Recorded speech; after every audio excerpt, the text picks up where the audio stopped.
Bakit daw baga mga igan? Dilamon na apoy ang 200 bahay sa barangay Manresa sa Quezon City.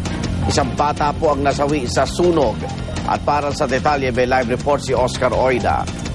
Oscar! Igan, sa mga sandaling ito ay wala na yung mga truck ng bumbero na nagsipag-responde nga dito sa lugar matapos itaas ang alarma sa Task Force Alpha. Sa mga sandaling ito ay mangilan-ngilan lamang ang bumbero na rito na nagsasagawa ng kanilang investigasyon at base sa huli nilang ulat, aabot sa 200 bahay ang nasunog habang 800 pamilya naman ang tansyang naapektuhan makaraang malalasa nga ang sunog dito sa may Mauban Street, Barangay Manresa sa Quezon City. Tinataya mag-aalas 2 igan ng madaling araw nang magsimula mo ng sunog sa bahay ng pamilya Espina.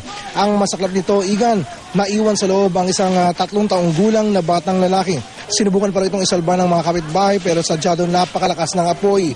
Bukod sa batang nasawi, isa pa nilang kamag-anak ang isinugod sa ospital matapos naman magtamo ng mga sunog sa katawan.